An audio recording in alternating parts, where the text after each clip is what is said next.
Eu lhes disse essas coisas para que em mim vocês tenham paz. Quem está falando aqui é Jesus, obviamente. Neste mundo vocês terão aflições, contudo tenham ânimo. Eu venci o mundo. Eu lhes disse essas coisas para que em mim vocês tenham paz. Muito curiosa essa palavra de Jesus, é ou não é? E muito significativa a nós que estamos vivendo nesses dias difíceis. Porque ele diz que nos diz essas coisas para que nós tenhamos paz. Ora, esses dias marcados pela tragédia, pelas dificuldades, têm deixado as pessoas perplexas. Algumas não dormem direito, algumas estão com problemas psicológicos. Porque além do medo da morte, há o medo da dificuldade econômica, do desemprego. E as pessoas estão numa turbulência interior muito forte, muito profunda. São dias em que as pessoas estão, sobretudo, necessitadas de muita paz. E Jesus disse, eu lhes digo essas coisas para que tenhais paz. Então nós precisamos saber que coisas são essas que Jesus falou, que nos leva à paz, que a gente tanto quer, que o mundo tanto busca. Se você for ler o capítulo 16, você vai ver que Jesus está aqui na iminência de partir, de ir à cruz, de ir ao Calvário, morrer por nós. É quase que uma despedida dos seus discípulos. Ele começa a informar para os discípulos algumas coisas que haveriam de acontecer. Ele diz, olha, muitos haverão de perseguir vocês, expulsar vocês das sinagogas, muitos haverão de matar vocês, fazendo como se estivesse prestando um culto ao meu nome. Eu vou deixar vocês, não os deixarei órfãos, mas vou deixar vocês. Muitos de vocês irão me abandonar, fugir. Aí depois de Jesus falar todas essas coisas, ele disse, tenho-vos dito essas coisas para que tenhais paz. Parece um paradoxo, porque as coisas que Jesus disse até aqui não são coisas muito animadoras, como acabei de falar. E como as pessoas podem ter paz em coisas que não são animadoras? Como você pode ter paz diante de notícias ruins, diante de notícias trágicas, diante de coisas negativas que irão acontecer?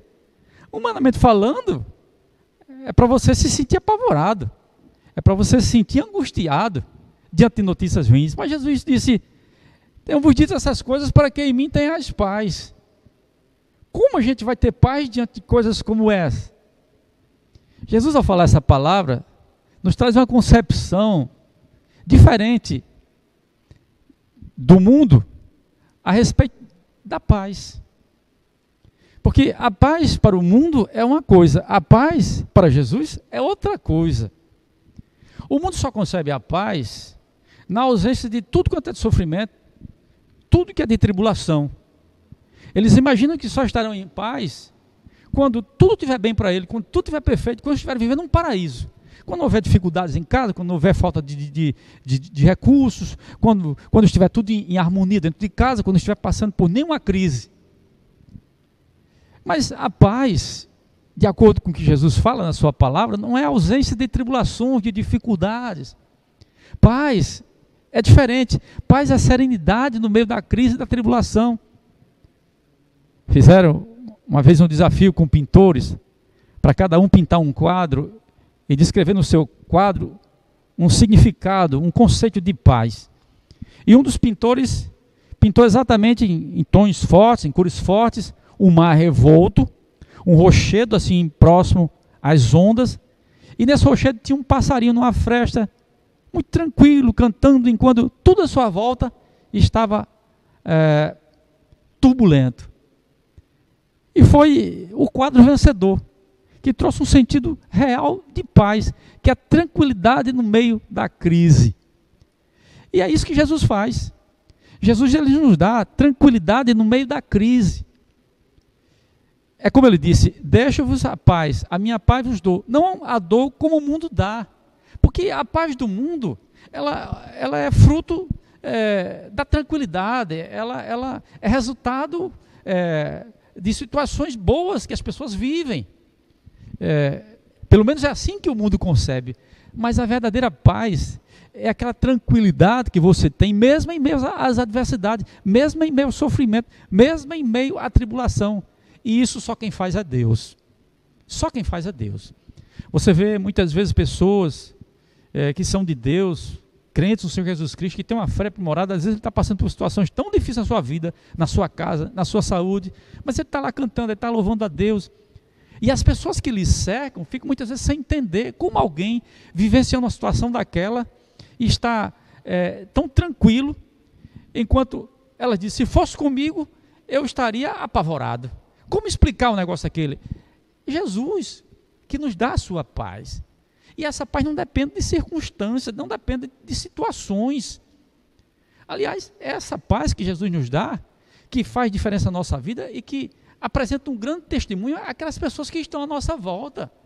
Quando o povo de Deus reage assim, face às adversidades, ele sinaliza positivamente a respeito do poder de Deus nas nossas vidas e da vida que transformada que Jesus fez que Jesus deu a cada um de nós.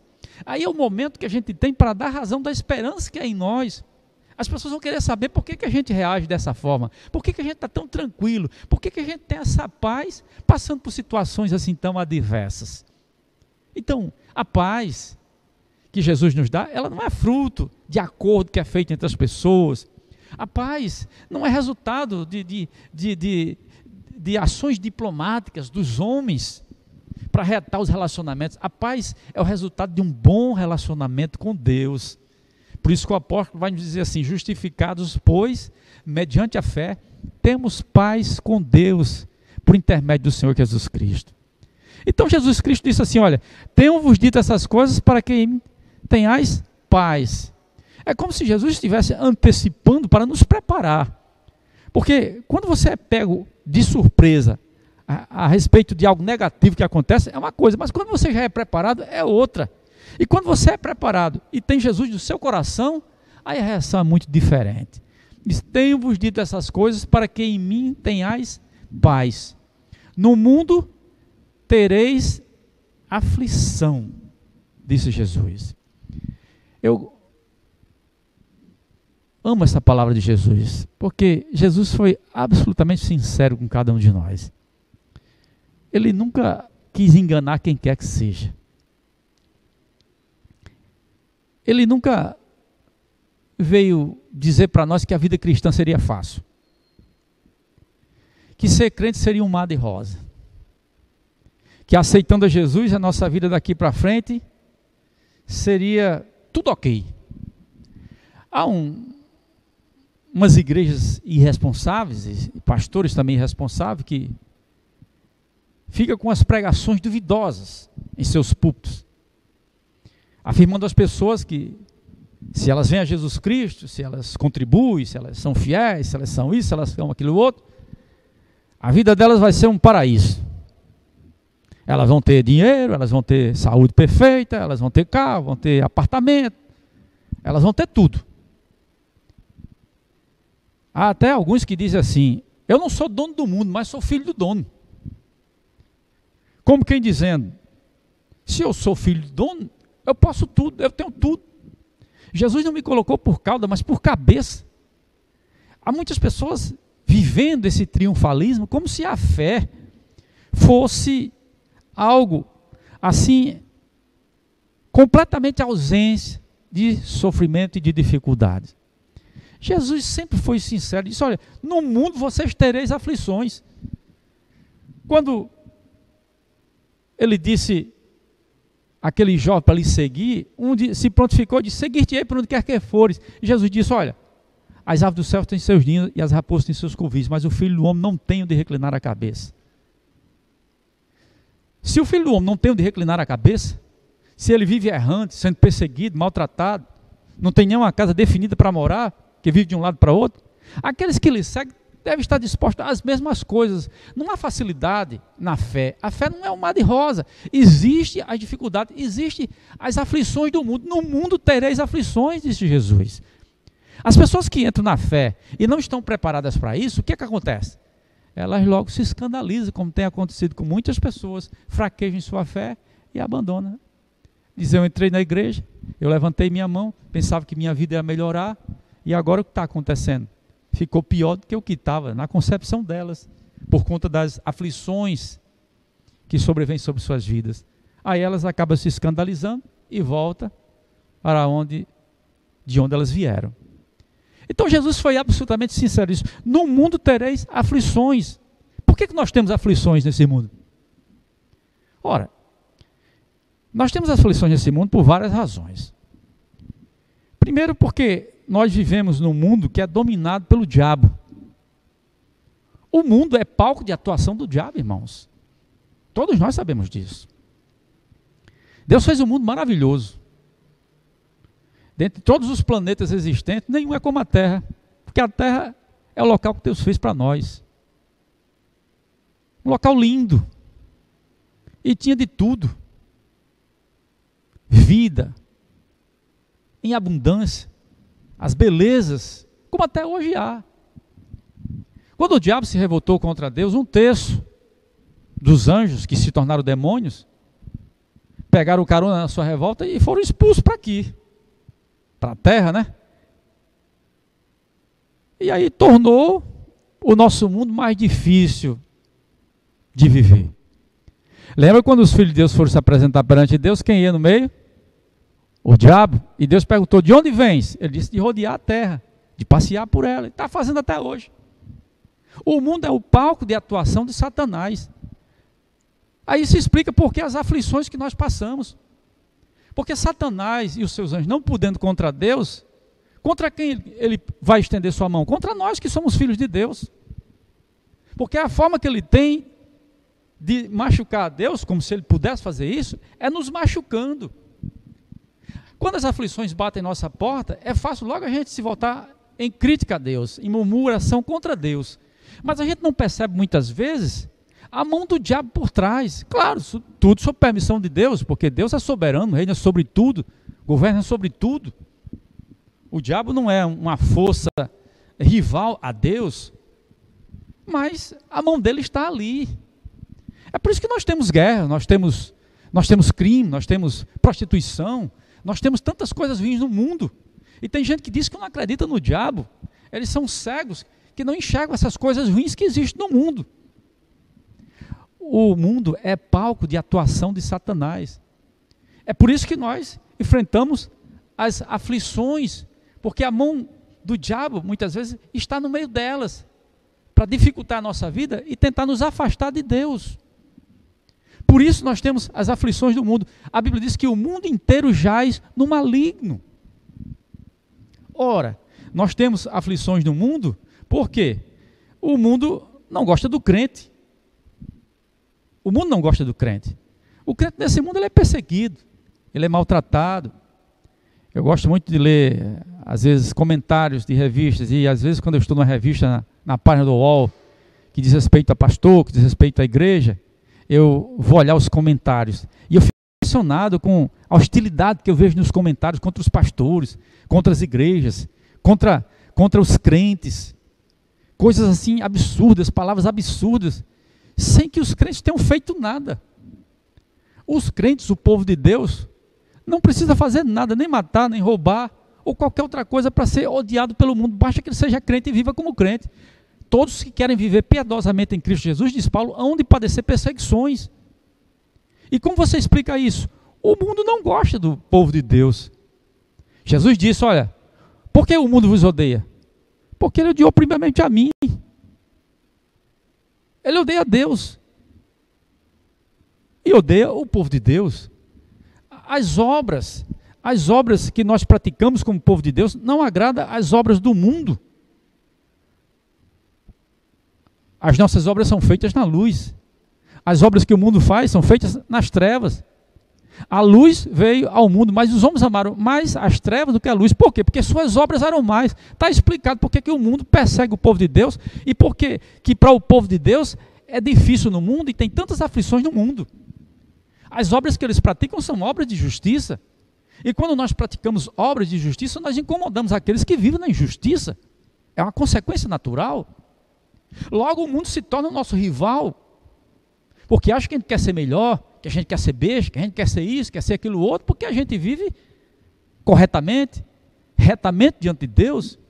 Então, o mundo é palco de atuação de Satanás. O mundo não gosta do povo de Deus. E as obras que o povo de Deus faz são obras da luz. E o mundo não gosta das obras da luz porque adora as trevas. Então está explicado, o quadro se explica por quê. O crente passa por aflições nesse mundo. No mundo tereis aflições, disse Jesus. Essas aflições, elas são pesadas, elas são difíceis, elas são ruins quando elas batem nossa porta, mas elas têm algum valor para a nossa vida. Olha, meu irmão, se você está sendo atribulado, se você passa por aflição, se a tormenta se abateu sobre a sua vida, por mais difíceis que elas possam ser ou parecer, mas elas sempre têm um proveito. Razão pela qual Deus permite que muitas vezes elas venham sobre a nossa vida. As aflições muitas vezes têm o valor de nos conduzir ao arrependimento. Às vezes mesmo como povo de Deus nós fazemos coisas que não devemos fazer. Alguns às vezes enfraquecem, se voltam para o mundo, cometem ações que não deveriam cometer, se desviam. E Deus usa as aflições para nos trazer para perto dele. Paulo diz que o arrependimento segundo Deus, que a tristeza segundo Deus, melhor dizendo, produz o arrependimento. E quando vem a tristeza? A tristeza vem quando a aflição bate à nossa porta. Quando a tribulação bate à nossa porta. E bate para produzir o arrependimento. Eu nunca esqueço de uma irmã, membro de igreja há muito tempo, praticamente nasceu na igreja, começou a se envolver com uma pessoa do mundo e se afastou da igreja.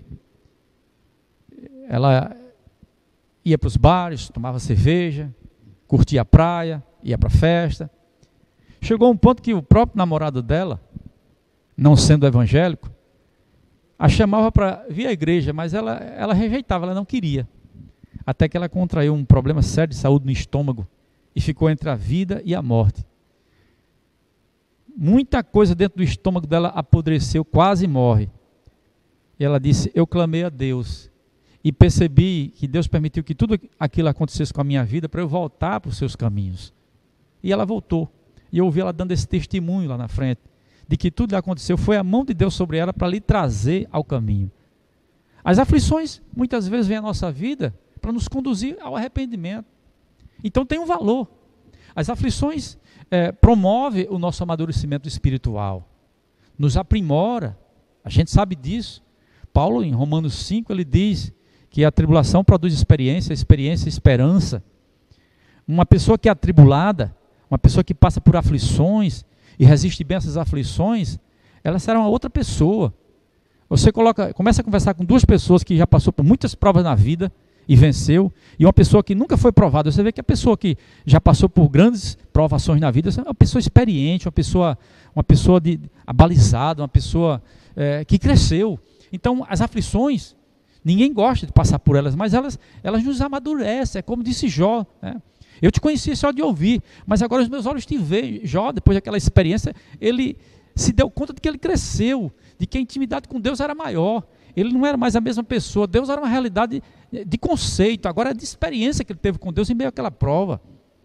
As aflições, ela tende a tirar de nós atitudes ruins, atitudes negativas, né? Defeitos de caráter. Paulo disse que uma espinha foi colocada sobre a sua carne, lá em 2 Coríntios 12, para que ele não se ensoberbecesse. Alguns comentaristas afirmam que essa espinha na carne era um grave problema de saúde, mas ele diz assim, para que eu não me ensoberbecesse. Às vezes as aflições vêm sobre nós para nos tornar mais humildes, tirar de nós o orgulho, a vaidade, a arrogância, a ganância. Por isso Deus permite que essas coisas muitas vezes venham sobre a nossa vida. Expulsa de nós o orgulho. Ajuda-nos a ajudar aos outros. Paulo fala, né, das provações que ele passou e ele foi consolado para que com a mesma consolação com que ele foi consolado pudesse também consolar outras pessoas. Uma pessoa que já foi afligida e que amadureceu, agora pode consolar aqueles que estão passando na aflição e ajudar aqueles que estão passando pela aflição. Agora, sobretudo, meus queridos, as aflições que nós enfrentamos no mundo também nos ajuda a nos desapegar do mundo, né? Desapega, não é o lema da OLX? Nos ajuda a desapegar do mundo. Você já imaginou, meu querido irmão, se aqui no mundo para nós fosse tudo perfeito? Se a gente tivesse uma saúde de ferro, se nunca faltasse dinheiro, se a nossa família fosse 10, tudo em paz, em harmonia, se a gente tivesse um trabalho ganhando muito bem, morasse numa casa maravilhosa, uma mansão, com um carrão, será que a gente iria se lembrar de Deus? Será que a gente iria se voltar para as coisas espirituais? Com certeza a gente iria ficar muito apegado a esse mundo, que é bom, que é maravilhoso. Acho que Deus permite as aflições para que a gente possa se desapegar daqui. Porque nós não podemos nos apegar ao mundo, porque o mundo é passageiro. O mundo é apenas um estágio de preparação para a vida que vem. A Bíblia mesmo diz que nós não devemos amar o mundo, nem as coisas que há no mundo. As pessoas materialistas são concentradas demais nas coisas do mundo. É por isso que o mundo não quer saber de Deus, porque o mundo ofusca a realidade de Deus na vida delas. Elas só se concentram no aqui, no agora. É na sua casa, no seu carro, no seu casamento, no seu namoro, nos seus bens. E não tem mais espaço para outra realidade. Só pensa nesta vida, mas não pensa na outra vida. As aflições que nós passamos no mundo nos ajudam a desapegar de tudo isso. A olhar para a pátria, que é a nossa pátria, a cidade, que é a nossa cidade, que é do alto. Nos leva a compreender de que aqui não é o fim da estrada, que aqui é apenas o começo para uma vida maior que temos lá na frente. Essa pandemia que se manifestou ao mundo não foi sem razão de ser. Nada acontece por acaso.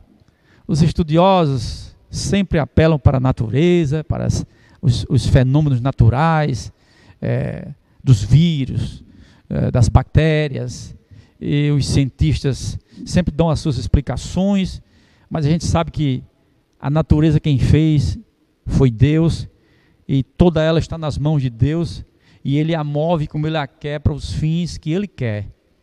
E Ele certamente permitiu essa pandemia, essa enfermidade, essa praga no mundo, para um propósito.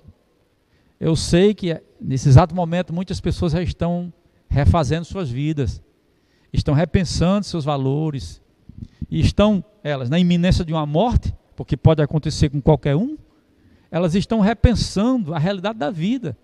Quantas pessoas não se voltarão para Deus a partir disso? Quantas pessoas não verão de buscar a igreja? E é interessante que agora muitas, se as igrejas estivessem abertas, elas estariam vindo à igreja agora. E agora que elas querem vir à igreja, elas não podem porque a igreja está fechada. Olha que coisa curiosa. Por isso que a Bíblia diz, buscar o Senhor enquanto se pode achar, invocar enquanto está perto. Porque muitas pessoas agora estão se defrontando com a realidade bem presente da morte, e elas começam a enxergar outros valores que até então elas não viam. Então nada acontece por acaso. Essa pandemia não foi por acaso, não foi só porque os chineses se descuidaram, começaram a comer animal que não deveria, ou mexer com animal que não deveria, um descuido lá deles. Não foi só por isso. Certamente que Deus permitiu para uma finalidade. Porque as aflições do mundo nos ajudam também a nos desencantar deste mundo. Nós temos que compreender, meus queridos, que a nossa pátria está no céu, de onde esperamos o Salvador, o Senhor Jesus Cristo. E é nessa pátria que nós devemos nos concentrar. É de lá que virá o nosso socorro. Então Jesus diz, olha, no mundo tereis aflições, mas tenham bom ânimo, porque eu venci o mundo. Ah, meus irmãos, existem alguns fatores que são fundamentais na manutenção do nosso ano. E você está desanimado por conta dessa pandemia, eu mostro para você a palavra de Jesus, tenha ânimo. Porque se você perder o seu ânimo, você perde o sentido para viver. Você não faz mais nada, você entrega os pontos, você quer desistir da vida. seja da vida física, seja da vida da fé. Tenha ânimo. E para você ter ânimo, aprenda a firmar a sua fé, porque a fé é a vitória que vence o mundo. A fé é que nos traz a certeza. A fé é a certeza das coisas que não vemos, a convicção de fatos que ainda se espera. Então, firma a sua fé em Deus. Esta é a hora, mais do que nunca, para a gente confiar em Deus, para a gente firmar a nossa fé nele, porque a fé vai nos levar ao ânimo. Tenha foco nas promessas de Deus, porque Deus nos fez promessas, e as promessas de Deus, diz o apóstolo Paulo, todas têm nele o sim, e Deus haverá de cumprir cada uma das boas promessas que Ele nos fez. Foque nas promessas de Deus, porque isso vai lhe animar. Quando a gente perde de vista as promessas de Deus, a gente começa a desesperar e às vezes até a fazer besteira, como Abraão e Sara, Sara e Abraão. Deus havia prometido a ele uma descendência, mas como custava, estava demorando a chegar o filho, de onde vinha a sua descendência, Sara chega com um plano B, e ofereceu a serva dele para ter um filho com seu marido. E aí desencadeou um problema que estamos convivendo com ele até hoje, árabes e judeus. Então você observa, quando a gente perde de vista as promessas de Deus, a gente faz besteira, como Abraão e Sara. A gente sai da linha. Então, não perca o foco das promessas de Deus, porque assim você vai desanimar. Controle seus pensamentos, porque diz Paulo em Filipenses 4, que tudo que é justo, tudo que é puro, se há alguma virtude, se há algum louvor, isso ocupa o vosso pensamento. O que é que você tem pensado ultimamente? O que é que você tem botado na cabeça ultimamente? Quais são os pensamentos que têm povoado a sua cabeça? Desgraça? Destruição? São esses pensamentos que levam as pessoas ao desânimo. Como há muitas pessoas hoje desanimadas porque não tomam cuidado com aquilo. Faça como o profeta, eu quero trazer à mente as coisas que me trazem esperança. A gente é aquilo que a gente pensa. Assim como o homem imagina em sua alma, diz a Bíblia, assim ele é. Então, encha a sua cabeça com coisas boas, encha a sua cabeça com a palavra de Deus, com as promessas de Deus. Aí você vai se animar, você vai criar um novo ânimo para a vida, em vez de você entregar os pontos, chutar o balde. Foque nas promessas de Deus, coloque boas coisas na sua cabeça e veja o exemplo de Jesus. Jesus disse, olha,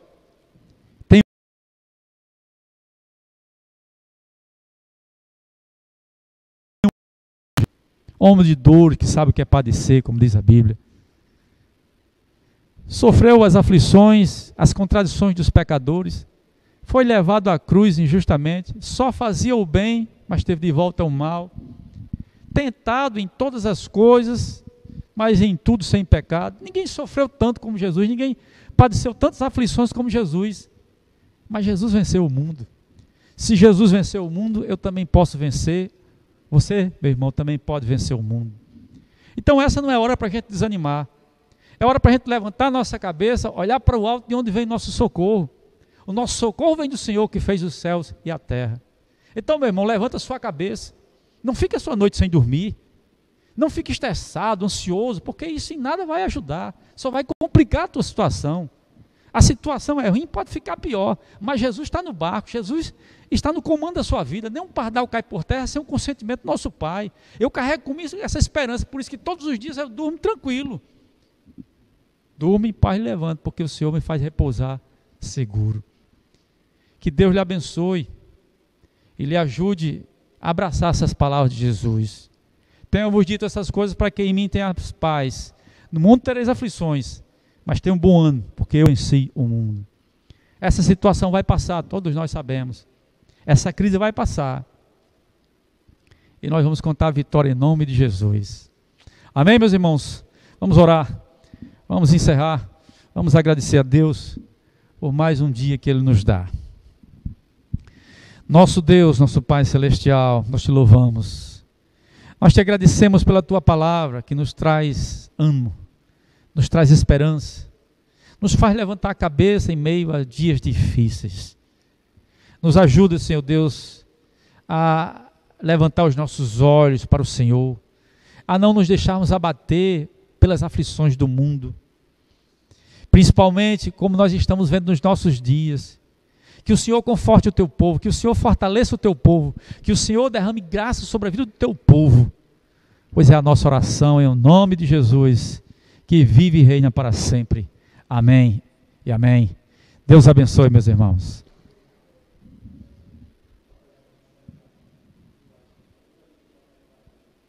Domingo, às 18 horas, nós teremos uma live especial, meus irmãos, e será o encerramento do mês da família. Então, não perca, passe o endereço para os amigos, né, para os outros irmãos, para que nós tenhamos um momento todo especial no próximo domingo, em nome de Jesus. Uma ótima noite para vocês, Deus lhes abençoe e lhe dê um restante de semana maravilhosa na presença do Senhor.